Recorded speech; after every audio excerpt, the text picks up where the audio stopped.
Hello, friends. Good morning. This is Wanderley here. Nice to have you all here today again at this not so properly summer day, but it still is quite warm. It's quite nice. So it's really nice to have you all here. Can just someone say to me if the sound is working fine? If you guys can hear me, let me do a check here with my phone. Then I can know straight away. Let's check.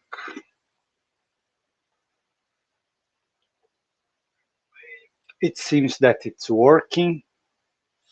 Let's just here wait. So again, good morning to everyone, guys, and thank you for being here with us today. We enjoy quite a lot, your presence here, and we need that to keep spreading spiritism in Ireland. Let's give a few minutes to wait for more people to come. So if anyone can say to me here, if you guys want to write down in the comments, what are your plans for today? If you guys want to go outside to the Phoenix Park, to somewhere, barbecue, whatever, guys, would be nice to hear from you guys. Let's see here.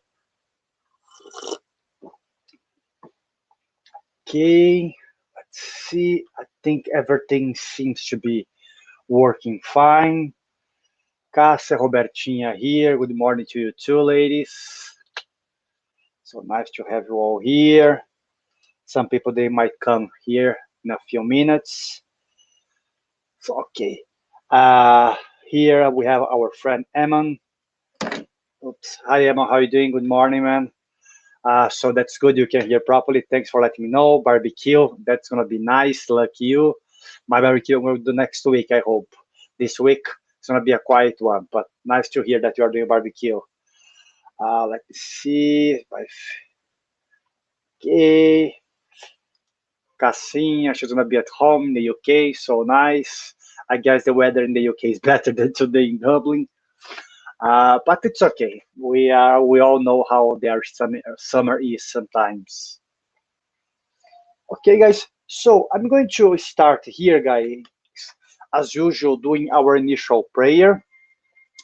I have a music here, guys, in the background. If that is disturbing you guys, please let me know, and I can turn off the music. Okay. So let's take a deep breath.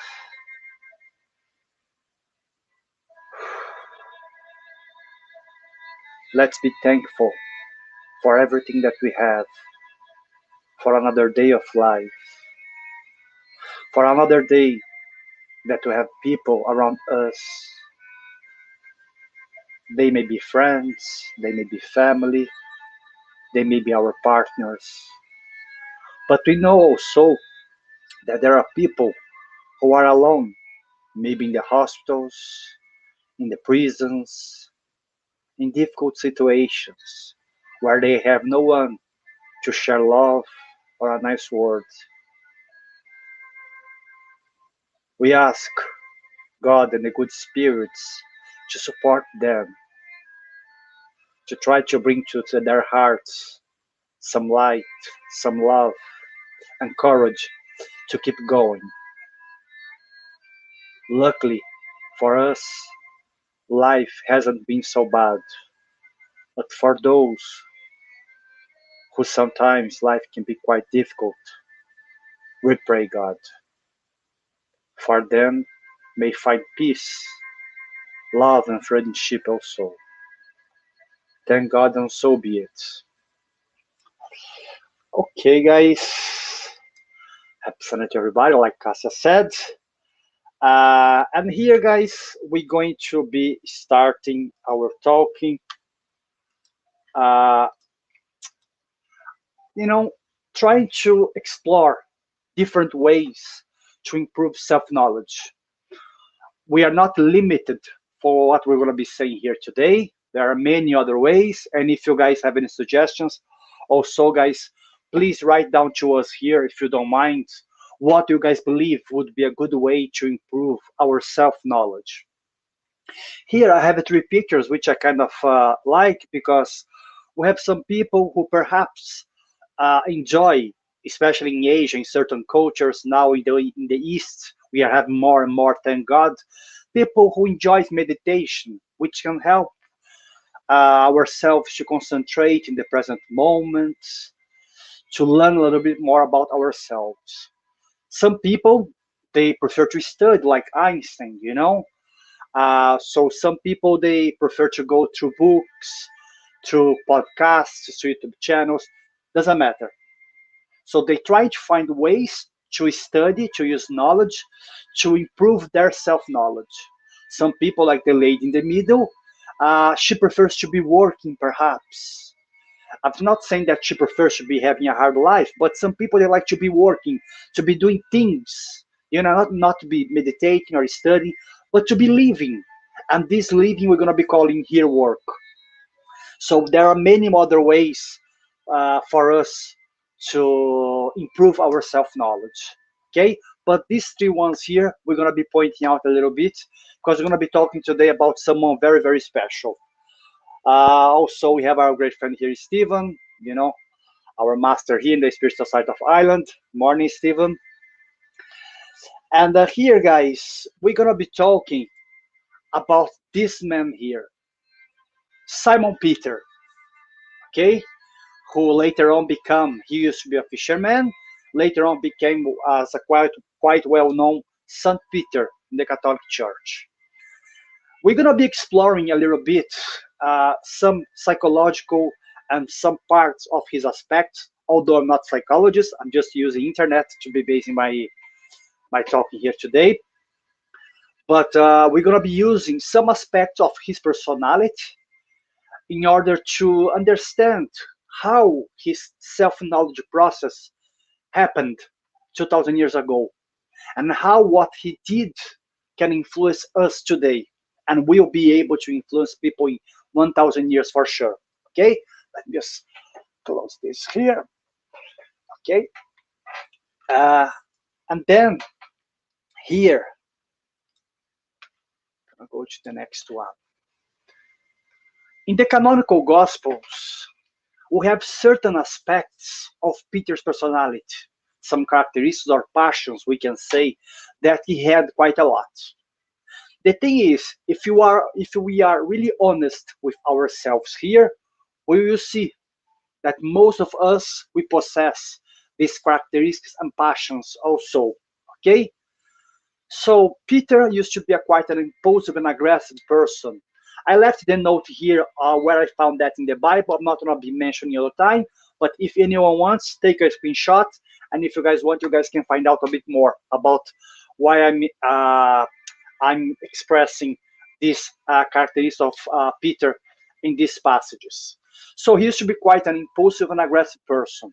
He used to be quite an audacious and impatient person, temperamental and bossy, fearful and motor mouth. Guys, motor mouth is a new word for me. It's someone who speaks quite a lot. Maybe I can be a motor mouth. So I know some people they are also. But here we are trying to bring this characteristics of Peter and trying to illustrate how these things they can be really good and they can be really bad. Okay, we're going to be explaining a little bit more because we have to understand that certain characteristics that we have, once we use them in the proper way, even for some it sounds that it's bad. For example, someone quite aggressive. If you are aggressive at work in a good way, you can be someone who works quite hard. I'm not talking about per se here only about the aggressivity that you hurt people. No, I'm not talking about this. Okay, and we're going to be explaining a little bit more in a few slides. Okay, we have our friend here, Linda, also. Morning, Linda. How are you doing? Nice to have you here. Good morning, all guys from America, from Canada, from Brazil also, from Cardiac Radio. I forgot to mention, but morning, guys. And here, for us to explain a little bit more about this personality of Peter, I chose this passage here called Jesus and Simon. I'm not going to be really explaining everything which happens in this history from Umberto de Campos, or we can say a parable from Humberto de Campos, because we cannot say that everything which happened with Jesus, in Jesus' lives or in the apostles' lives is in the Bible. That would be too narrow to say, because what is there is only maybe 10% or even less about everything which they lived, all the miracles which perhaps Jesus did, all the lessons that he brought up to people. So what we see in the Bible or in the Gospel according to Spiritism is just a small part. A lot of things they weren't written. They weren't really left in history. And Humberto de Campos, this spirit who came through Chico Xavier, he brings beautiful histories of the spiritual world from Jesus' time. And that's one which it's quite important for us to try to explain here. I'm going to try my best to explain in the best way possible, okay? Here, Humberto Campos explains to us that Jesus was in Corazin. It was a city close to Cafarnaum, and he was living in a house in order to be helped someone else in another village. And Jesus was with Peter, because we have to understand that Peter was the closest apostle to Jesus. He was with Jesus all the time. He used to sleep in Jesus' house. He used to go out with Jesus to fish. He used to go out with Jesus to the supermarket. Jesus was there all the time with Peter. So Peter is one of the apostles who had a lot of experience with Jesus. So and this day was no different. Peter was there with Jesus. The other apostles, they weren't there. It was just Peter and Jesus. And then for publicans, for those who doesn't know, publicans or publicans, I don't know how the proper pronunciation, publicans or publicans, they were there. They arrived at Jesus and they saw him and they said, Master, help us. And Jesus saw their clothes. They saw these men, they have wealth. They are well-educated men. They have, power. They have some level of power in the society. And Jesus, because he had to go to somewhere else to help someone else who asked it before, he said to Peter, Peter, support our friends with love and care, but explain to them the truth. Give some hope in their heart with the truth. So support them with the truth. And Peter said, okay, master, leave that with me. Because remember, Peter was quite an audacious person. He was someone who was impatient. So he just said, okay, just go ahead. I can manage. Some people do these things. I do that sometimes. We think we have everything in control. And Jesus went. Then the first one came to talk to Peter, Eliud. He was a jailer man. And he starts to ask Peter, Peter, how can we know more about the teachings of Jesus? Everyone is saying that what he is explaining to people makes people more aware of themselves, brings comfort to their hearts. And he always talk about forgiveness. Can you explain to us a little bit more about the kingdom of God that he always talks about, that Jesus keeps promising? And just look at the man, Eliud, just Eliud, I know who you are. You are a jailer person who always takes advantage of people, who always try to, take the most profit when you sell something from someone without caring if that's fair or not. Basically, what Peter starts doing, he starts to expose the downside, the vices from that man. He starts to expose the private life of that man, even sexual private life, because he starts to say, you go out at night with these ladies, you pay for these ladies, and now you go to the temple and say that you are a family man, and things like this. And we have to try to think in 2,000 years ago, because in that time, for Peter to say that to a man like a publican was like if I am here in the street and I go to the Taoiseach, to the president of Ireland perhaps, and he starts to say to the prime minister things that could offend him. Of course, thank God we have a lot of We have liberty of expression nowadays, but the time of Peter wasn't like this. So for Peter to say that to someone at the social level of a publican was quite a challenge. But Peter didn't care, because Peter, as we said, he thought he was the Superman, and especially because he was with Jesus. So he thought he was like Jesus.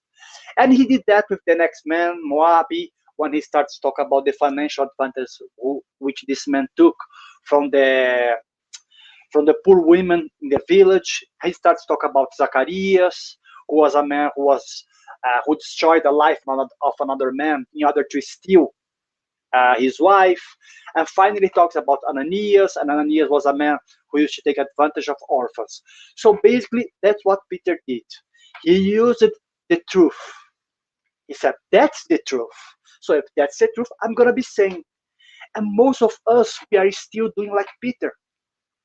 We believe that honesty and sincerity, once it's required, we can say and everything's okay. If someone asks us a sincere opinion, or if we have to say the truth, we believe that saying the truth without caring if it's going to hurt someone else, it's okay. Why? Because it's the truth. Peter had no filter yet. Like most of us, we don't have filters sometimes. We just say the truth, bang, like if the truth was a sword, was a massive stone to hurt someone. And then Peter said in the end, the kingdom of God is not for you. Get out. You don't deserve to be in Jesus' presence. And Jesus was just arriving, and Jesus was in shock. He said, Peter, what have you done? And Peter was quite proud, you know. Some of us were like this. We say, I told the truth to my friend. Oh, my friend is like this, my friend's like this, he didn't know how to do this, blah, blah, blah. I told the truth, because the truth is the truth. That's what Peter did. And Jesus told Peter, I told you to comfort them with the truth, not to destroy them with the truth. And Peter was confused. Like most of us, we think, but I just said the truth. The truth is the truth. Doesn't matter if it's gonna hurt someone. No, it's not like this. Jesus never preached this kind of lessons. He never told anywhere, you know, although he always said to us, yes, you have to be truthful, you have to say the truth, but not hurting anyone, not at any cost. And then Jesus saw that for publicans, that elder men who were like probably in their 50s, and Jesus was still in his 30s. And Jesus came to them and started to talk, about how life would be better if we could change, if we could think about the future, if we could think about being nice with each other. So he starts to explain to them that the kingdom of heaven, the kingdom of God, wasn't somewhere away, but was inside of our hearts. And the publicans, they were touched inside. So even after receiving that lashes from Peter, that kind of words from Peter, they encouraged themselves and they said, okay, let's give one more try in this life. So Jesus was able to encourage them to keep going. And later on, Peter, because Peter was, as I said, he was a man with a big mouth, as we say here, a motor mouth. So he was someone who talks a lot.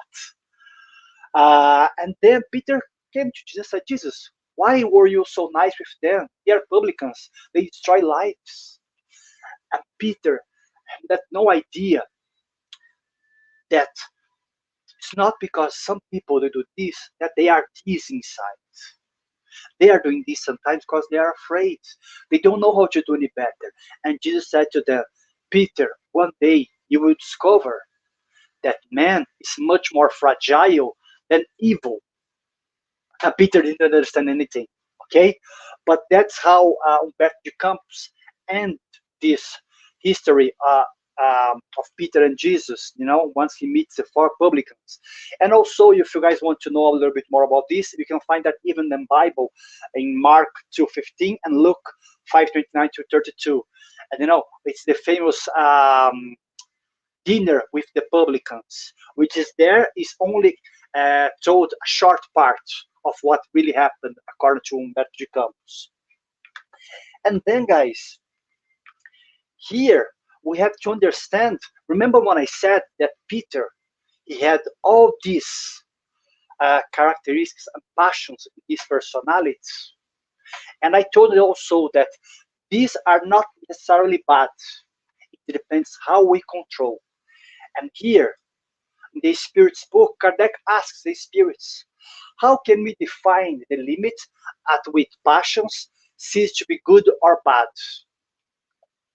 And the spirits reply to Kardec, passions are like a horse that is positive or useful under control, but dangerous when untamed.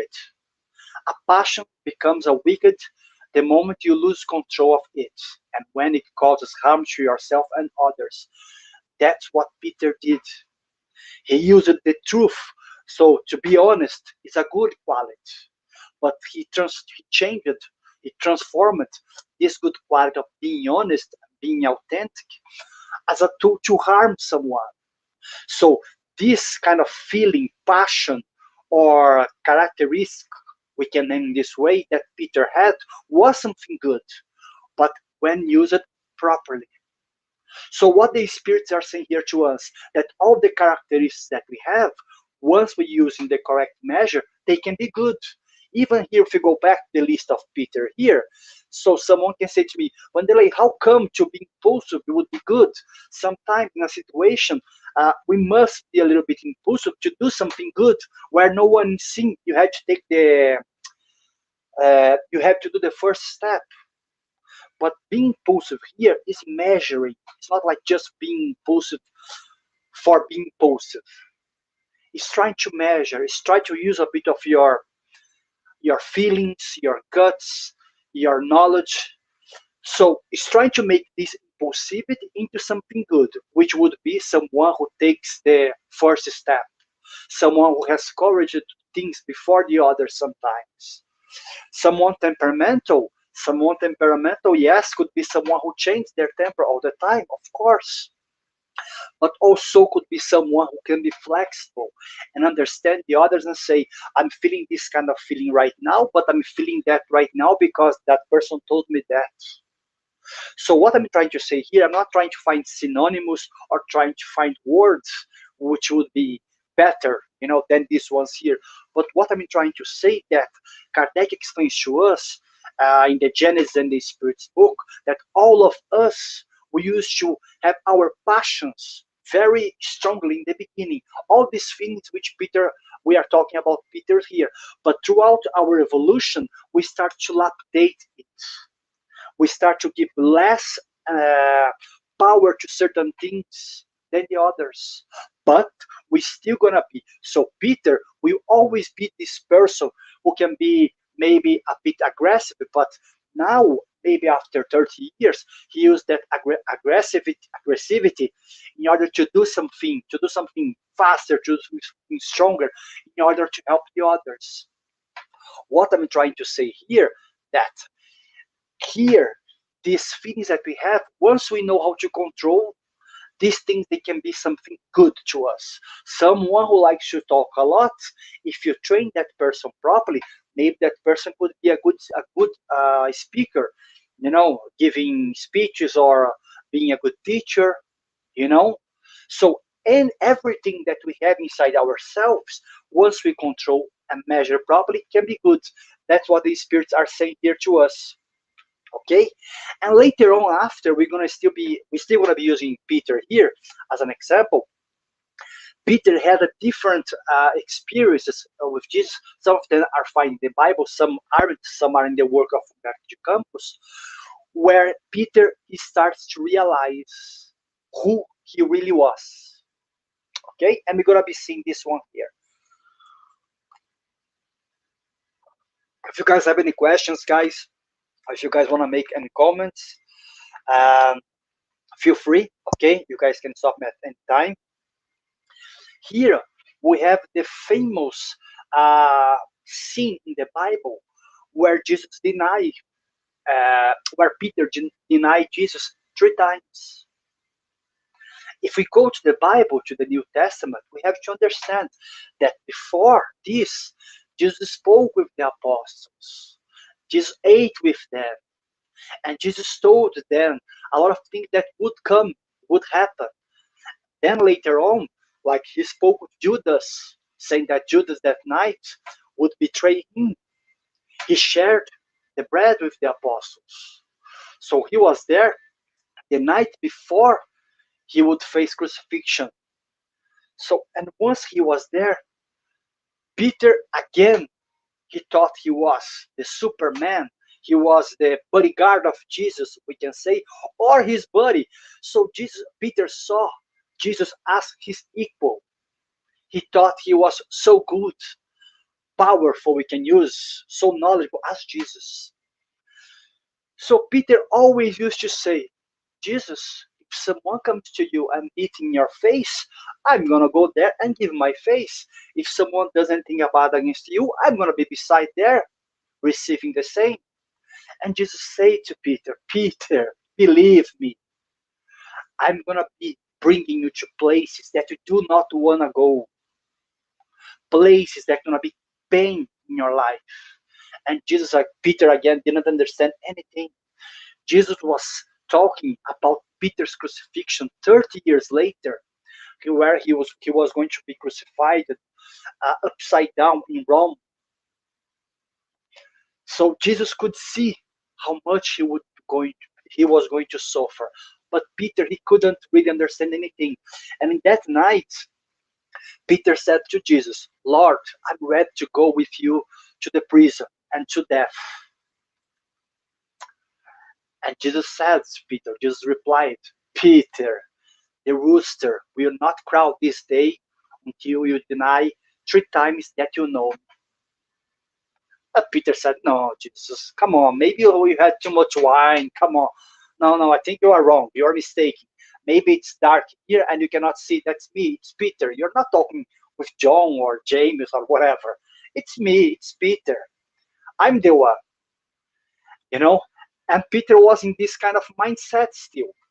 Then when Jesus was taken by the Romans, there is this part which is quite strong also, when the Roman soldier take Jesus away, and Peter take his sword, cut the ear of the Roman soldier. And Jesus said to Peter, Peter, put away your sword. Whoever hits, whoever kills by the sword, will also be hit and die by the sword. It's quite strange because it seems that Jesus is talking about the law of action reaction. Whatever we do comes to us. He didn't use the law of action reaction, but if you really read into the small letters, maybe you can understand that. And that night, Peter denied Jesus 3 times. And Humberto de Campos explains to us that after he denied the third time, he understood. He goes to the prison where Jesus was. Jesus was in a room. He was being beaten quite a lot before. And Peter only looked at Jesus without saying any word. And Peter was crying, Humberto de Campos explains to us. And Jesus didn't say anything to him. Didn't blame him, didn't say, come on, why don't you help me? You left me here alone. No, Jesus didn't say anything. So after this time, Peter felt a lot of pain, moral pain perhaps. He started to feel pain in his heart. After the crucifixion, Humberto Campos explained to us in a beautiful passage also that when Peter created a place to support the poor and those sick ones in Jerusalem, called the Mansion of the Way, Mansão do Caminho. That's why Divaldo Franco chose this name for his work in Bahia, Mansão do Caminho, Mansion of the Way. That was the name which Peter gave to this house, which was the first house in Jerusalem to support the poor, the people in need. And when Peter created that with the apostles, Peter was tired that day, Humberto de Campos explained to us, and a man starts to bang at the door after maybe 8 o'clock. And Peter said, we are closed, go away, I'm tired, go away. And the door was open. And Peter goes to that person and said, come on, I told you, we are closed, we have no more space for sick people here. And then a light from the window hits them in the face, and Peter realized that was Jesus. We are talking about after the crucifixion, okay?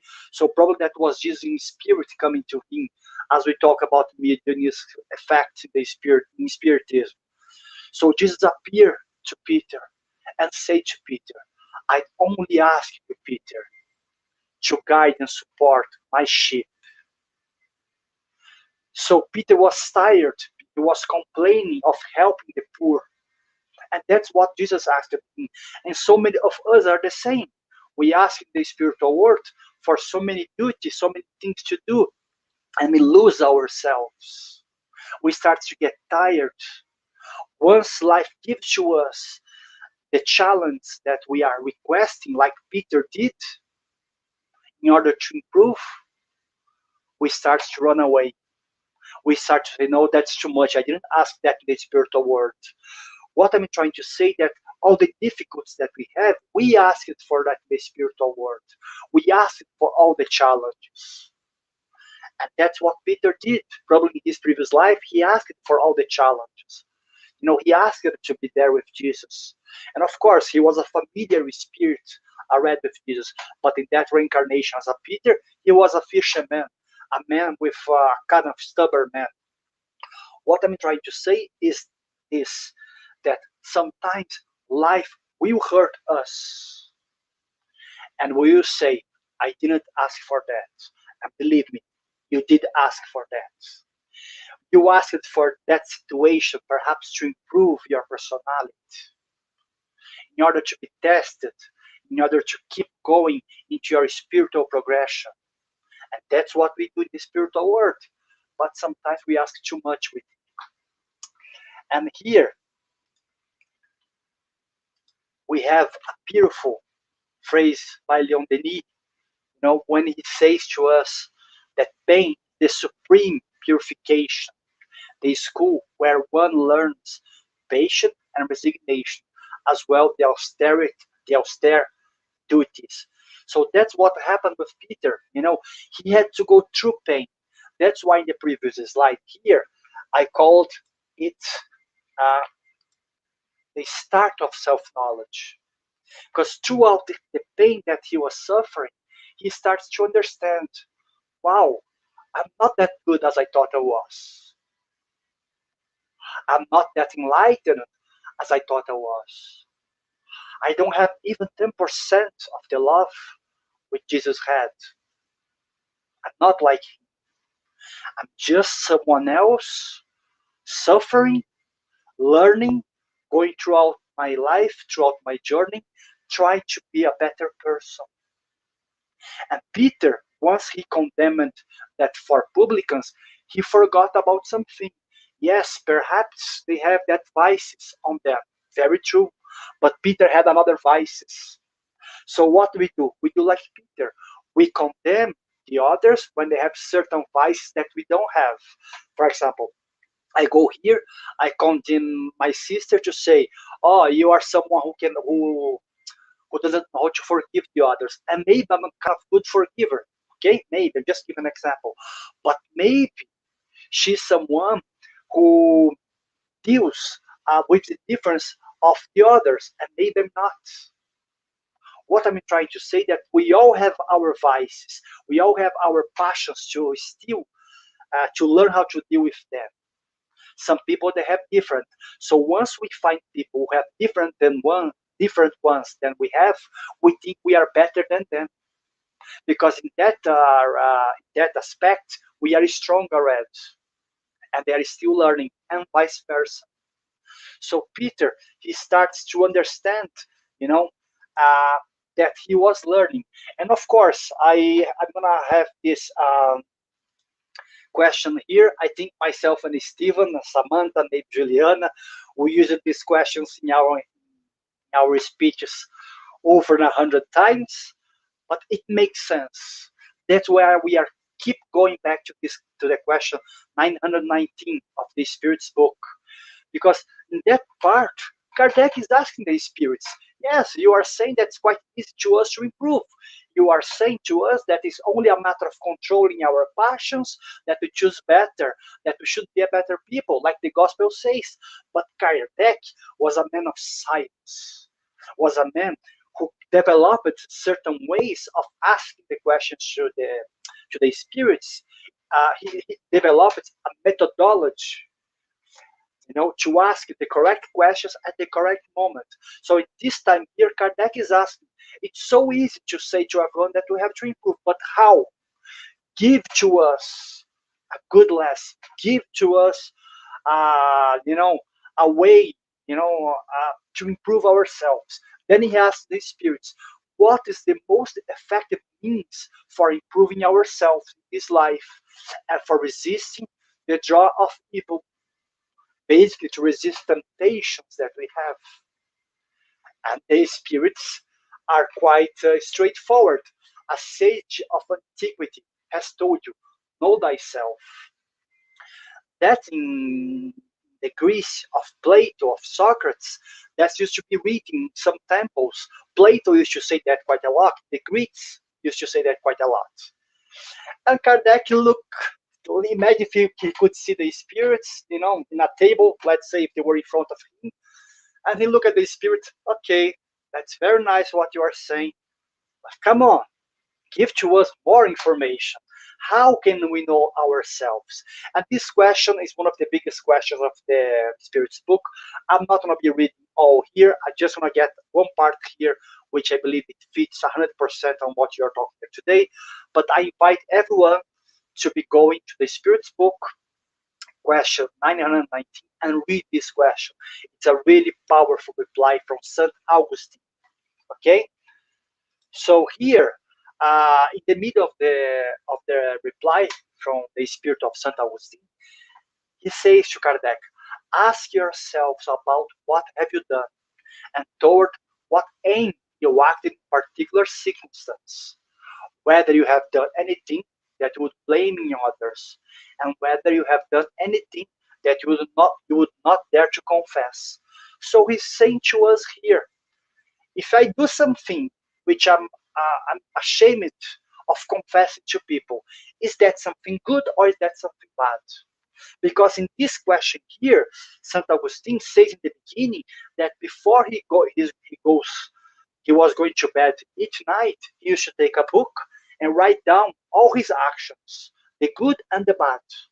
And any bad action that he did in that day, the first thing he would do, he would add a note in his book and say, I'm going to go there tomorrow and say sorry to that person.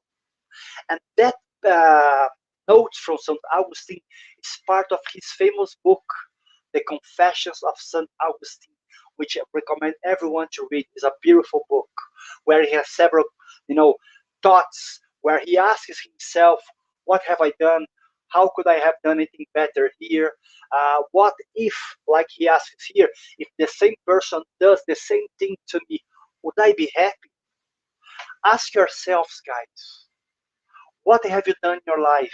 If someone else was doing that at you, maybe at work, maybe at your relationship, maybe at your friendship, maybe in your WhatsApp group, I don't know, in the places that you are dealing, in the places that life has placed you.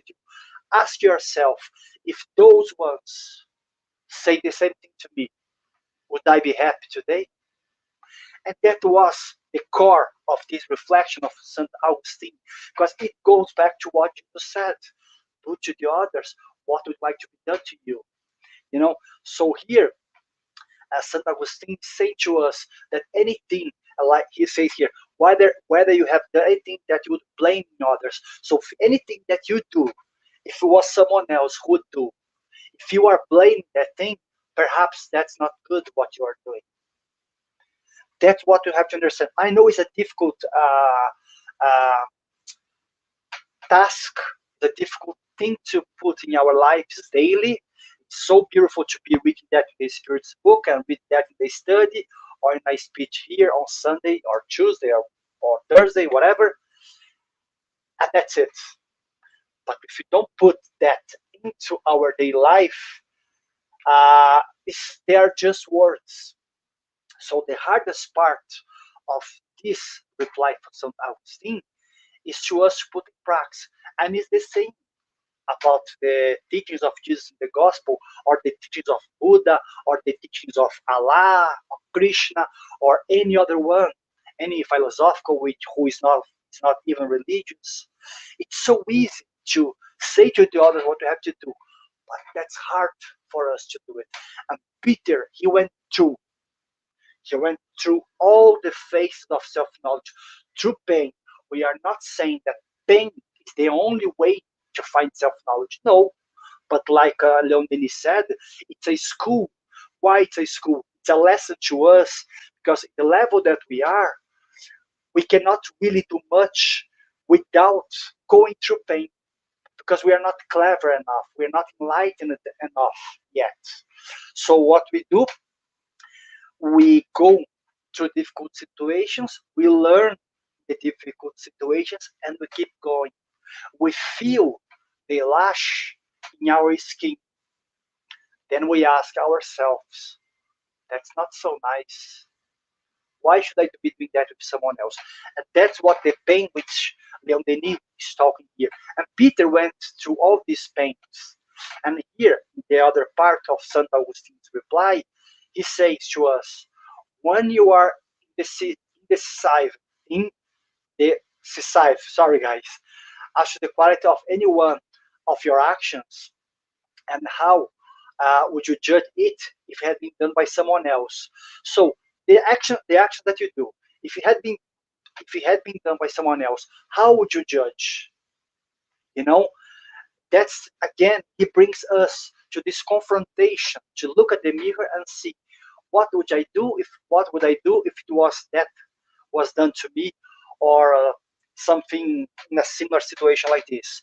If you blame it in another, it cannot be more legitimate for you. For God does not use two measures of justice. So, if I'm going to read that again, if you would blame it in another, it cannot be any more legitimated for you. For God does not use two measures of justice. So, if someone does something which I would blame, you know, I cannot keep doing that thing anymore. I cannot keep saying, when the other when Stephen does, it's completely wrong. Stephen is immoral. But when I do, it's okay. I'm still learning. I'm still a spirit who is still right, gonna have to reincarnate a lot. But when a politician does, some people they go to YouTube, to Facebook, to Twitter, whatever, and they write down anything they want. Of course, we have to express ourselves. Thank God we have these tools to express ourselves. But we cannot become monsters and dictator in social medias. So what we are trying to say here is like this. If the other one would do it, if I think it's wrong, for me it's wrong also. Because God does not have two measures of justice. So when he does, it's 100% bad. Once I do, it's only 7% bad. There is no such thing. Because God and the law of action and reaction see us as equals. There is no better being. Of course, there are spirits who are more evolved than us. As we hear a lot in spiritism that these beings, the high evolved spirits, once we talk about Chico Xavier, Divaldo Franco, Mother Teresa, Sister Dulce, Martin Luther King, all these names that we always repeat here, and many others that we are forgetting here. We think some people they think they are better than us. No, they are not better than us. They are spirits like us. They were perhaps at some stage full of vices, but they went through the process of knowledge, the process of facing their darks, their shadows. And we're going to be seeing that here. Please, Samantha, forgive me here, or someone who is a psychologist, when I mention here Jung, okay? But what I'm trying to say here, guys, is that the history of Peter is the history of most of us. It's the history of separation, it's a history of overcoming ourselves. That's why I have this picture here.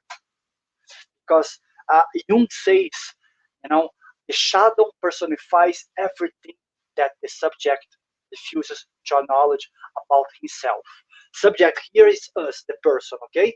To acknowledge about himself and represents a tight passage, a narrow door, whose painful constriction no one is spared, who goes down in the deep well. So Jung is saying to us that we kind of visualize, you know, uh, we do this representation of the others, of our mistakes in the others.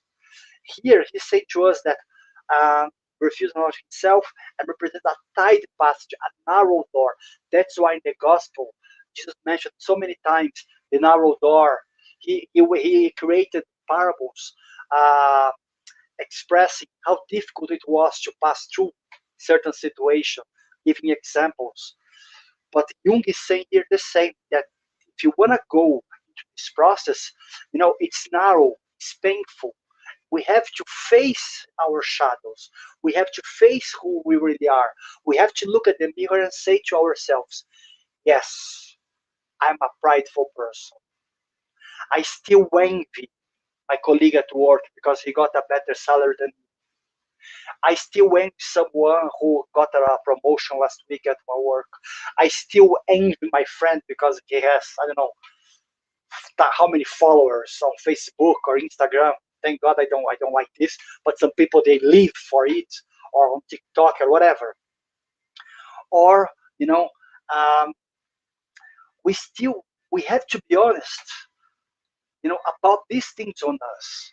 We have to say, yes, I still am someone who is aggressive, who is driving when someone, put his car in front of me. I go crazy. I want to shout. I want to kill that person. A lot of things that we want to do, psychology explains to us that we are not doing that anymore because society has created boundaries, limitations to us. So we start to castrate ourselves, like Freud used to say, this castration. Someone thinks I'm saying something wrong here, please. Don't write down in the messages that I'm wrong, please. Okay? I'm joking, guys, because I'm mentioning here Jung and Freud. Uh, but psychology, modern psychology, is saying to us that we have to face who we are. That's why I love this picture, because here, this man is fighting with his shadow, not with someone else. And that's what we have to do. That's why Paul said, and Peter said also, if you want to be harsh with someone, be with yourself, not to the others. To the others, kind, be gentle, have patience. But with yourself, yes. I'm not saying that we should be 100% harsh with us, because we have to forgive ourselves also. And that's why here, of course, here, this way here, which I'm pointing out, different ways to improve self-knowledge. They are just ideas which I have, but to be honest, they are not my ideas. They are all here. If you read, not about therapy, but we're going to be explaining, but a lot of the ideas are in the question 919 of St. Augustine, the Spirit's book. Here, we have different ways.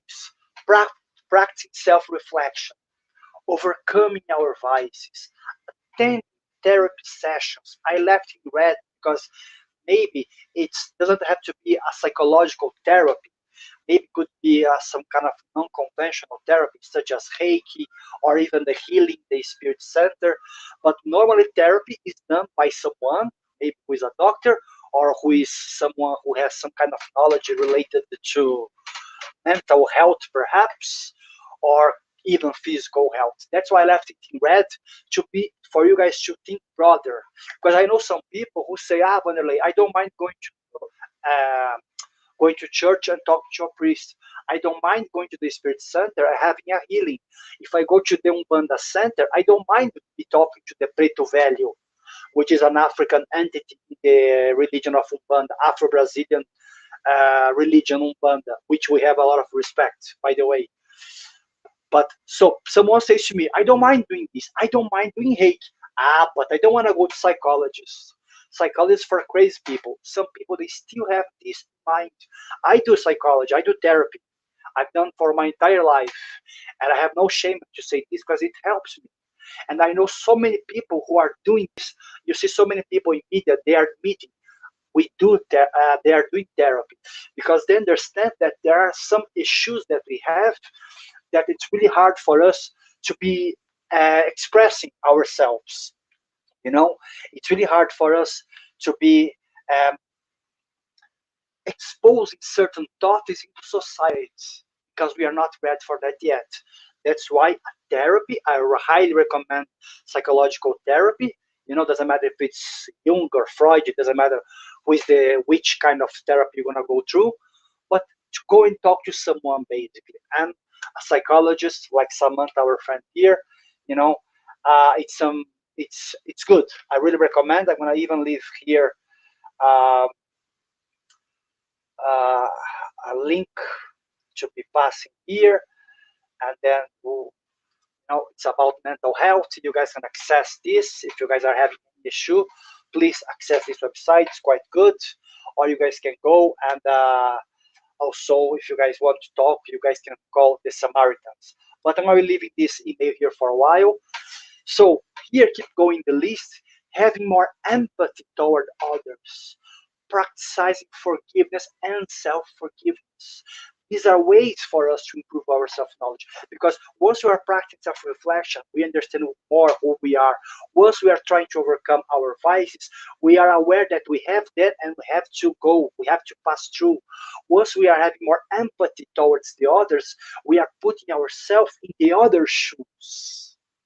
Once we are doing this, we are having this self-knowledge that maybe that person is in this situation today, but maybe it's tomorrow it's me. So you start to broaden up your sense, your mind, your ways of thinking. Practice self-forgiveness, practice forgiveness, being aware of our limitations. Peter had he wasn't aware of his limitations at the beginning, but after he understood that he had moral limitations. Most of us we have several moral limitations, several barriers that we still have inside ourselves, or things that we cannot do basically yet. Why I say yet? Because in Spiritism we believe that anything which I do or anything that any man does in around the world, I can do also. It's just a matter of practicing, training, and wishing to do that. And if it's that meaningful to me, I can do it because evolution it's for everyone. The spirits they say to us, the path of evolution it's for everyone. We all gonna have to evolve. And also to finalize here, being more and asking less. Because once you are more self-aware of yours, once you are more aware of yourself, instead of be asking, you're gonna be giving. Because you know that once you know yourself a little bit more, or once you are trying to learn a bit more about yourself, you understand sometimes that you're not like a child who just asks, I want, I need, I need. People they need also. The others they need also. Then we should start to giving more and asking less. I'm not talking about something material. Here could be something material also, but perhaps giving our time to people. We are always talking about charity here. Being more patient, having more patience with people. That's a way of giving. So that's a kind of a really simple list which I wrote here. This list, as I said to you guys, I think I think only therapy is not in the St. Augustine's reply, but if you guys read through, maybe with different words, but it's all there. And I think we have some comments here. Let me see, guys. Let me take this banner.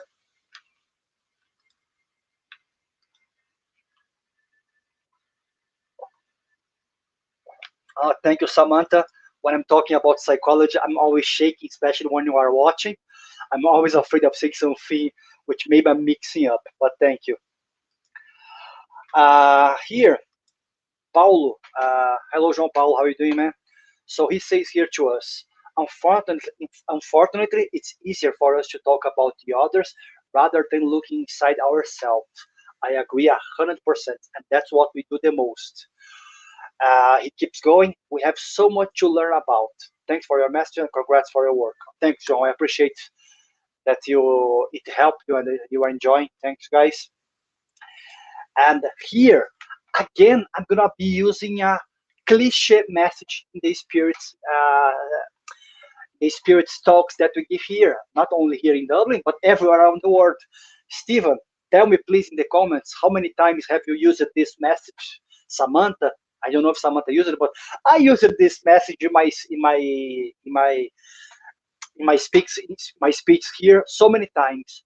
But why am I using this? Why so many people are using this? Because it makes sense. Sometimes we keep repeating the messages of Jesus and all these great spirits, Buddha, Krishna, as we mentioned here, all these beautiful lessons which Buddhism has to us, but we are not putting it in practice. That's what we do the most. So again, I'm gonna be repeating this message here in the Gospel according to Spiritism, because this message we must internalize ourselves. Because once we really start to put in practice what we are learning in Spiritism or in any other place or with people, that's when we start to become better beings. That's when we go through the process of Peter. Peter is someone who is an apostle which I admire quite a lot, because I see Peter, I see a lot of the vices that he has on myself, all that impulsivity. People who knows me here quite close, they know about my personality, and I failed quite a lot. I've been rude with so many people, but I decided to do like Peter. Instead of crying on the corner, I'll say, I'm going to stand up again. I'm gonna try one more time. I don't want to be trying as many times as I have to, because I honestly believe that's the only way that I'm gonna be becoming a better person. That's the only way that I'm gonna be getting closer to become someone, I don't know, better than I was yesterday. And that's uh, the only way that I'm gonna becoming perhaps a good person, not a pure person, a perfect spirit, but a good person. That's why we have to keep repeating these lessons to ourselves until we internalize. Like our friend Breno here says to us, fake it until you make it. Yes, fake it until you make it. Do it. It's like repetition. It's like when you go to the gym, you wanna grow your muscles. You go there, you do so many exercises. You have to do the same, because we go to work every day to get a salary in the end of the month. We do certain things every day in order to get something. Why don't we start to put these teachings that we have in Spiritism and in all the other philosophies in order to become good people, better people, in order to perhaps to elevate our vibration? We don't. Most of us, we don't do it. But we keep studying for college, we keep working, we give our precious time to things which, yes, they are important, but we give everything to it. And we don't give anything to spirituality. That's why Jesus said to us, give to Caesar what belongs to Caesar, and give to God what belongs to God. So Jesus is saying to us, give to the life what life requires, but do not forget about our spiritual life. In psychology, again, they always say to us that we live in the world of matter, we live in the world of fakeness. We live in the world of there are better words to explain, but we live in this material world. Spiritism says the same, but in psychology, they say to us, you want to be living in the fantasy world forever. What I mean in psychology, I'm talking more about the modern psychologists, maybe not perhaps Freud, who had a different point of view, but this psychology which tries to connect a little bit more ourselves with spirituality, with something bigger. They always say to us, do not live in the world of fantasy. Try to live in the real world, like Plato said in the caves allegory, mito da caverna, caves allegory, in the caves myth, about these people. They are living something which is not real. They are living something fake, and they're gonna be living their entire life that with that narrow-minded. And like Steven said here, I use it every day. Yes, Steve, I try to use that every day also, but a lot of times I forget. My old Peter, we can put it this way, comes, and takes control of things. But I'm going to be reading the message here. So in the Gospel according to Spiritism, in this part, Kardec says, the spirits, they say, the true spiritist can be recognized by their moral transformation and by the efforts they employ in order to dominate their bad instincts. Kardec, the spirits they use here, the true spiritists. But I would like to broaden this message up here a little bit to say they're the true maybe religious person or the true moral person, we can put it that way. Not only spiritists. And Kardec, he mentions in the beginning of this message that the true Christian, the true spiritist is the same. And I say even more that the true Christian, the true spiritist, the true any religion that you follow, as long as you are trying to be someone better morally, you are here. So it's not only about the spiritists, okay, guys? So the true spiritists can be recognized by their moral transformation and by the efforts they employ in order to dominate their bad instincts. While one is content with a limited horizon, the other, who understands that better things exist, makes every effort to liberate himself and always manages to do this when desire is stronger and true. So here, the spirits are saying to us that once we dominate our bad instincts, once we dominate our passions, like we said before, and that's what Peter did. Peter, throughout his reincarnation, you know, he did what he had to do. He committed mistakes like we all do. He was a proud man, a sexist man, people they say, yes.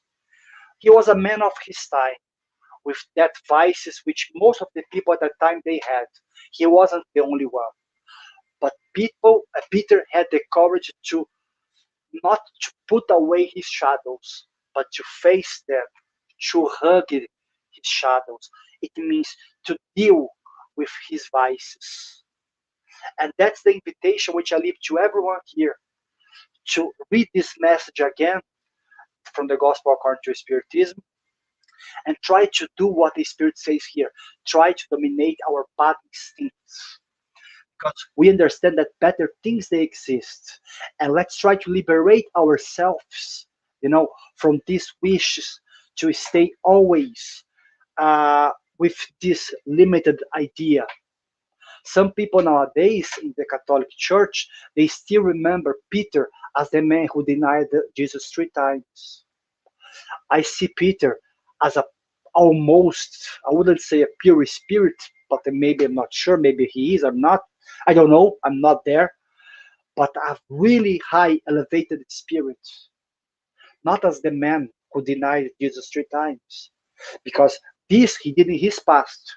He faced it, he lived the law of action and reaction, and he fixed that throughout his life, in that life for sure. So we always can fix things that we did. Like Chico Xavier said to us, guys, though no one can go back and change their past, anyone, anyone, everybody can. They can do what? They can go and restart their life. They can restart their ways of doing things. They can start from zero again. And these are the chances which life gives to us. Peter had that chance. I have that chance every day. I hope I'm going to be happy until I die. And I know that even after I die, even after this physical body die, I still going to have this chance. Because God is a loving God. That's why he gives to us the reincarnation, the chance for us to keep going, to keep improving our moral, our spirit, morally speaking. He gives to us this chance. And that's the way which I would like to finish, guys. Um, and if you guys have any questions, feel free to ask them. Uh, I have here Cassia saying thanks for the good thoughts and kind words. Thanks, Cassia. Also, thanks, my friend. We have our friend here, Patrocinio, in Brazil. Thanks, Patrocínio. We are so happy that you are with us. Every Sunday, every Tuesday and Thursday. And Patrocínio does an amazing job in Brazil also related to Spiritism. It's in Portuguese, but if anyone can watch, if Patrocínio wants to leave a link here, we can share here, Patrocínio. Just send to us here in the messages. But he does a wonderful job back in Brazil. And that's it, guys. We have I'm going to be, I have some announcements here. Where is it? That's it. So, guys, as you guys are aware, we are recording the Spirits book in video. So I think we are now in the introduction, part 7 and 8. So we are recording from the beginning of the introduction. We're gonna try to go through all the questions of the Spirits book. We will go through all the questions in the Spirits book. It's gonna take some time, but that's our plan. Okay. So guys, please, we have our channel there. Please don't forget to subscribe to our channel and to go there and add the to activate the notifications bell, because once you do this, each time that we post a video, you guys will receive a message on YouTube, and you guys help us in order to keep spreading Spiritism in Ireland. Okay, let me see here. See also, guys, if you guys want to participate in our studies, you guys can send an email to us to spiritismisland@gmail.com, and Nate or Tanya, they will reply as soon as they can, sending the Zoom link. In this studies group, everyone is more than welcome. There is no requirement, related to knowing Spiritism or not. Any background is required here. Just a goodwill and a lovely smile, and so you guys can come and join. Please send the email to them. They're going to reply with the link is Zoom link, because that's done via Zoom. What else here? As we said before, if anyone wants to access, you guys can access mentalisland.ie. You guys can get some more information related to mental issues, mental health there. And here, let me see. Thank you, Patrocínio. We are very thankful for you. And that's it, guys. I don't think. Oh, don't forget also. I think I always mix up. Stephen, Wednesday at 9 p.m. Please write here, Stephen. I always forget. Stephen does a live every Wednesday, if I'm not mistaken, at 9 p.m.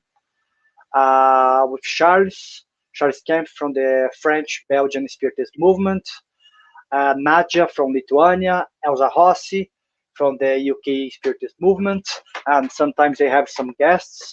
And I think next week we're gonna be having Roberto Watanabe again, Stephen, if I'm not mistaken. But guys, please follow our Facebook page. We're gonna be sending all the news there. And also, guys, some people that are asking us on our Facebook page when we're gonna be opening, to have our presential meetings, to have the healing and stuff like this. And guys, unfortunately, we don't know yet when that's gonna happen, because we are depending upon the Irish regulations, the Irish law, and also about the regulation of the place that we have our meetings, the Lantern Center. For those who were there before, you guys know, it's a small place, but has a lot of elderly people, so we don't know. We believe that we're only going to be reopening when most of the people in Ireland have the second vaccination taken. And we know vaccination is it's quite slow here in Dublin, in Ireland, unfortunately. So, guys, we don't know when we're going to be open, basically, okay?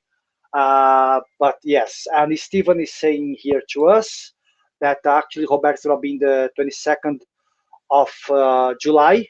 Sorry, guys, so it's not going to be next week. Roberto Watanabe, he's from the Spiritist movement in São Paulo. He's amazing. He was with us last week. You guys can find on YouTube and our Facebook. His speech was really good. So guys, that's it. And once we know when we're gonna be opening, guys, or once we have any news, we're gonna be posting our Facebook page. And that's it, guys. I passed the 10 minutes already. So let's do our final prayer.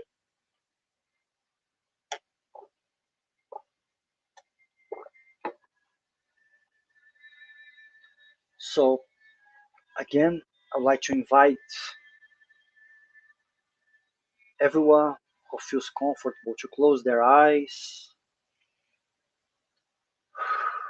to take a deep breath.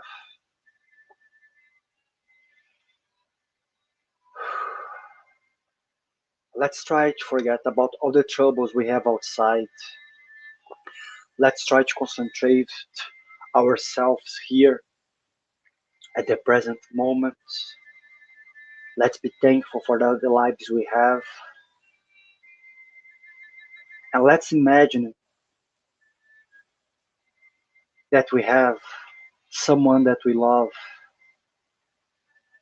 who could be a father, a mother, a sibling, or a friend, a person that we love a lot and we don't see for a long time.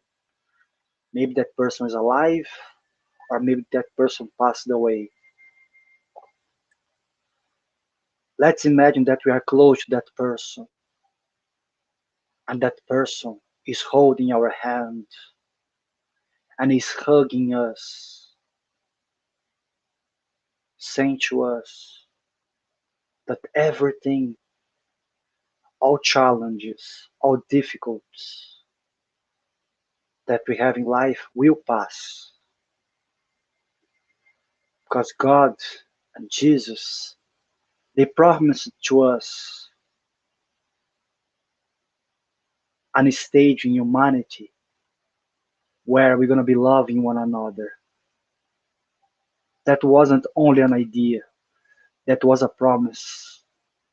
And that person says to us, asks us to keep our faith, to keep our vibration up. And he or she saying to us that each time that we are in difficult, they're gonna be there with us, holding our hands and supporting us. Let's be thankful because I believe each one of us, we have at least one person that we love. But for those who perhaps don't have anyone, let's ask the good spirituality for them to bring closer to them their mentor, their guardian angel. And each time in which that person has an affliction, that good spirit protects and gives strength to them. Let's also ask about each one of us who are here today, ask about our families and our families and those we love and care. And also for everyone around the world who are in difficult. May the good spirits protect those ones who are in a really difficult situations, perhaps in war zones, in the hospitals, in the mental hospitals, so many places where we have suffering people. But let's not forget that the sun shines to each one of us, and our sun is our Master Jesus, and He is always with us. Thank God, and so be it. Okay, guys. So thank you very much for everyone. I hope everyone has a have a lovely Sunday. Enjoy with friends, family, whatever. But try to enjoy and let's try to reflect about what we spoke here today. Thanks, guys. Take care. Bye.